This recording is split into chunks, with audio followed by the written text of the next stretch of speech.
नागपुर शहर में करमना स्थित गौरीशंकर नगर पौनगांव रोड परिसर में श्रीमद् भागवत सप्ताह ज्ञान यज्ञ साधना सत्र का भव्य आयोजन संपन्न हुआ। इस धार्मिक और सांस्कृतिक कार्यक्रम में पूर्व नागपुर के विधायक कृष्णा खोपड़े की विशेष उपस्थिति रही। कार्यक्रम में प्रभाग क्रमांक 4 से भाजपा के 4 उम्मीदवार भी मौजूद रहे। बड़ी संख्या में क्षेत्रवासियों की उपस्थिति ने आयोजन को यादगार बना दिया। इस दौरान कृष्णा खोपड़े ने उत्तर नागपुर के विधायक नितिन राउत पर तंज कसते हुए कहा कि प्रभाग 4 की सड़कों और बुनियादी सुविधाओं की हालत विकास की पोल खोलती है। उन्होंने आरोप लगाया कि इस प्रभाग में पर्याप्त विकास कार्य नहीं हुए। खोपड़े ने भाजपा के कार्यकाल में हुए विकास कार्यों की जानकारी देते हुए कहा कि पूर्व नागपुर में 90% काम पूरा किया गया। साथ ही उन्होंने बताया कि प्रभाग 4 में 20 से 25 वर्षों से रह रहे लोगों के घरों की अब तक पटवारी नहीं हुई है। इस धार्मिक कार्यक्रम में राष्ट्रीय भागवत प्रवक्ता सतीश कृष्ण जी महाराज द्वारा भागवत कथा का आयोजन किया जा रहा है। कार्यक्रम के दौरान स्थानीय लोगों ने अपनी समस्याएं सीधे कृष्णा खोपड़े से साझा की। इस पूरे कार्यक्रम को कवर किया नागपुर समय की संवाददाता रिंकू पांतावणे ने और बात की कृष्णा खोपड़े से। पूर्व नागपुर के विधायक कृष्णा जी खोपड़े हमारे साथ में मौजूद है। वो अभी पवन गांव स्थित एक कार्यक्रम में यहाँ पे आए हुए हैं। ये एक धार्मिक और सांस्कृतिक कार्यक्रम है, तो आइए उनसे जानते हैं कि अभी ये जो महानगर पालिका चुनाव होने जा रहे हैं और बीजेपी के 4 उम्मीदवार यहाँ पे खड़े हैं। आइए उनसे सीधा जानते हैं कि किस तरह का मार्गदर्शन वो करने वाले हैं। और उन्होंने बातों बातों में ये भी बताया कि वो इस गांव को जो है, इस एरिया को जो दत्तक लेने वाले हैं। इसके पीछे की क्या वजह है, उनसे सीधा जानते हैं। कृष्णा जी, मुझे बताइए कि आपने अपनी बातों में कहा कि आप इस जो क्षेत्र को है वो दत्तक लेना चाहते हैं, तो इसके बारे में मुझे बताइए। बात करेंगे अपन।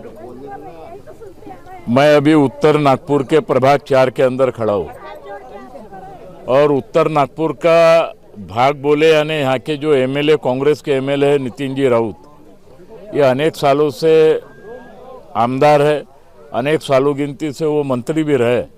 लेकिन दुर्भाग्य है कि इस प्रभाग 4 के अंदर डेवलपमेंट नाम की कोई चीज़ ही नहीं दिखती है। और उस साइड में अगर तुम रेलवे, ये ब्रिज के गडकरी साहब ने जो ब्रिज बनाया उसके अगर उधर तुम आओगे तो हमारा पूर्व नागपुर, जो हमारा शाहू मोहल्ला है, विजयनगर है, डिप्टी सिंगल है, हमारा नौकन्या नगर है, धर्म नगर है, नवीन नगर है, श्याम नगर है, जहाँ जहाँ हमारा शाहू समाज का परिवार, हमारा छत्तीसगढ़ी परिवार जहाँ जहाँ रहता है, वहाँ मैंने पूर्व नागपुर के अंदर 100% काम किया। यानी लोगों को एक भी प्रश्न ऐसा नहीं किया जो मैंने कुछ छोड़ा हूँगा। आज अपन ने टैंकर मुक्त किया। जो हमारे बहनें सर पे गुंडी ले जाके पानी भरती थी, वो भी अपन ने पूरे तरीके से टैंकर मुक्त किया। एक डेवलपमेंट किया। परंतु ये उत्तर नागपुर का भाग है, क्योंकि हमें किसी आमदार के इसमें जाके हस्तक्षेप करने की आवश्यकता नहीं है। लेकिन दुख होता है कि इस उत्तर नागपुर का डेवलपमेंट जब अपन घूमते हैं तो हमको भी लगता है कि कहीं अपनी गाड़ी तो पंचर नहीं हो जाए।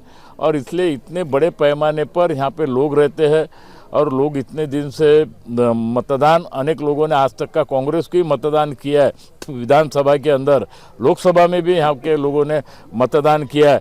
लेकिन यहाँ का डेवलपमेंट हो, यहाँ का विकास हो, इस दिशा के अंदर कांग्रेस के आमदार ने अभी तक कोई पहल नहीं किया।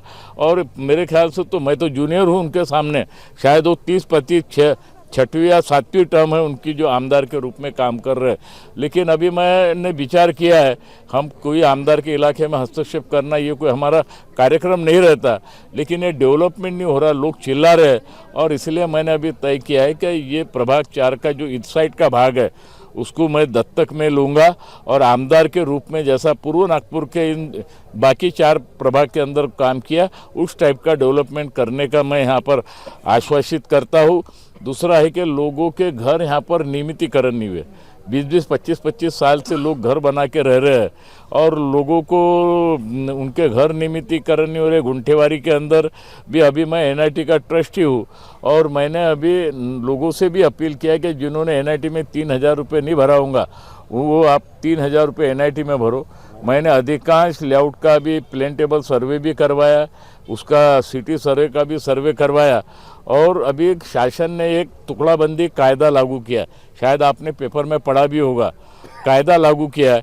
अब लेआउट वाले के पास जाके उसको मस्का मारने की आवश्यकता नहीं, उसको 1 रुपया भी देने की आवश्यकता नहीं।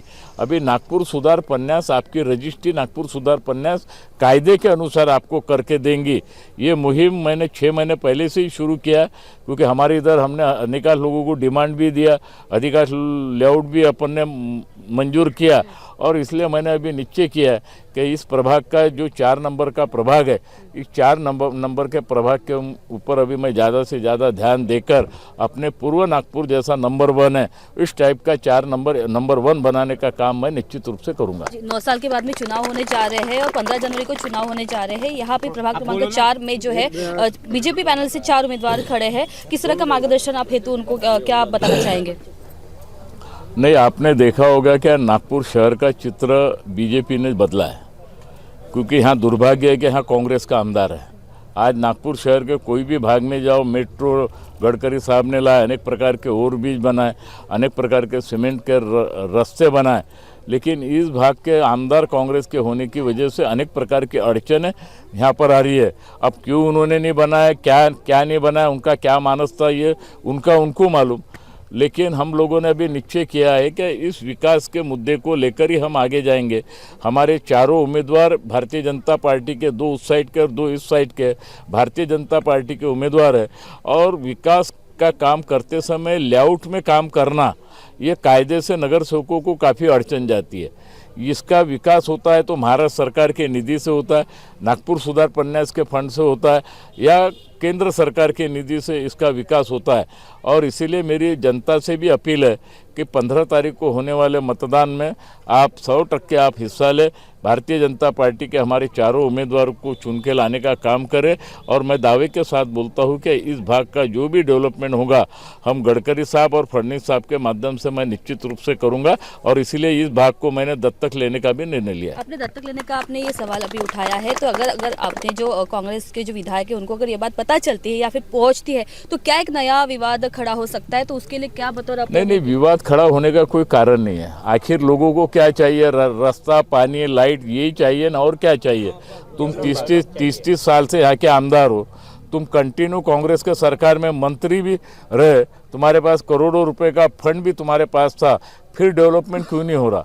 उनको लगता है कि मैंने यहाँ दत्तक लिया तो तुम मेरे यहाँ पर आके दत्तक ले लो। मेरे यहाँ के आके देखो ना, हमने 8 साल के अंदर पूरा चित्र बदला है।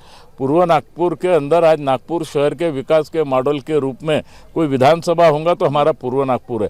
हमने सिम्बायोसिस लाए, हमने नरसिंह मुंजी कॉलेज लाए, हमने RTO लाए, हमने 300 बेड का हॉस्पिटल लाए, नंदग्राम योजना के मार्फत से गौ माता का हमारे यहाँ प्रोजेक्ट चालू है, हमने स्टार बस का सेंटर हमारे यहाँ पूर्व नागपुर में लाए, हमने वहाँ पे स्मार्ट सिटी लाए। आप पूर्व नागपुर के अंदर आके देखो, आप बड़े बड़े रोड आपको दिखेंगे, इच्छा शक्ति होना काम करने की। और इसलिए हमारे वहाँ उधर के नगर सेवक और हम सब ने मिलकर पूर्व नागपुर का विकास के माध्यम से चित्र बदलने का काम हमने किया है। और उनको लगता था तो उन्होंने अभी तक ये कर देना था, क्यों नहीं किया मुझे नहीं मालूम। इतना निधि, हजारों करोड़ों रुपए का निधि उन्होंने क्या किया, मैं उनको ये नहीं बोलूँगा कि उन्होंने भ्रष्टाचार किया, लेकिन इतने बड़े निधि का क्या उन्होंने उपयोग किया मुझे मालूम नहीं। लेकिन अभी मुझे लगता है कि इस भाग के इसके मैंने हस्तक्षेप करना चाहिए और इसको पूर्व नागपुर जैसा बनाना चाहिए। एक आखिरी सवाल, जैसे अभी बीजेपी और शिवसेना शिंदे गुट का भी अलायंस हुआ है, युति हुई है, इसमें क्या चित्र सामने आ सकते हैं? समीकरण कितना चेंज हो सकता है? क्योंकि अभी ये चुनाव होने जा रहे हैं, तो क्या लगता है आपको कितने सीट हम जीत के लाने वाले हैं? नहीं, मैं पूर्व नागपुर का MLA हूँ और नागपुर शहर में शिवसेना शिंदे गट की और बीजेपी की अलायंस हुआ है, और उसमें ज़्यादा से ज़्यादा पिछले समय हमारी 108 सीटें आई थी, अभी बहुतेक हमारी 125 के ऊपर आएगी, क्योंकि लोग देख रहे हैं, लोगों को भी समझता है कि कौन काम करता कौन नहीं करता। कांग्रेस सरकार ना हम आश्वासन देते, ना फोकनाड़बाजी मारते, ना लबाड़गिरी करते, हम कुछ तो भी करके बताते हैं। और इसलिए नागपुर शहर के सभी भागों के अंदर ये थोड़ा भाग जरा डैमेज है उत्तर नागपुर का, सभी भागों के अंदर पिछले समय 108 आई थी, इस समय 120 के ऊपर ज़्यादा आएगी। जी धन्यवाद। तो ये थे हमारे साथ में विधायक कृष्णा खोपड़े जी, जो पवन गांव में आए हुए थे। यहाँ पे एक धार्मिक यहाँ पे एक उत्सव चल रहा था और यहाँ पे आके उन्होंने जो यहाँ के जो छत्तीसगढ़ी समाज है, जो साहू समाज है, उनको आश्वासित किया है कि ये जो प्रभाग क्रमांक 4 में जिस तरह का डेवलपमेंट होना चाहिए था, उस तरह का डेवलपमेंट यहाँ पे नहीं हुआ है। तो उन्होंने यहाँ के लोगों को आश्वासित किया है कि यहाँ का जो प्रभाग है, यहाँ का जो एरिया है, वो दत्तक ले रहे हैं और दत्तक लेने के बाद में जो विकास होना चाहिए, जो होना चाहिए था, वो नहीं हुआ है। तो मैं वो दत्तक लेके मैं विकास करूँगा और यहाँ पे जिस तरह की मूलभूत सुविधाएं जो अभी तक नहीं मिली है यहाँ के स्थानिक रहवासियों को, वो मैं पूरा करूँगा। आप देख रहे हैं नागपुर से, कैमरा पर्सन वीरेंद्र खोबरागढ़ के साथ रिंकू पांतावने, नागपुर।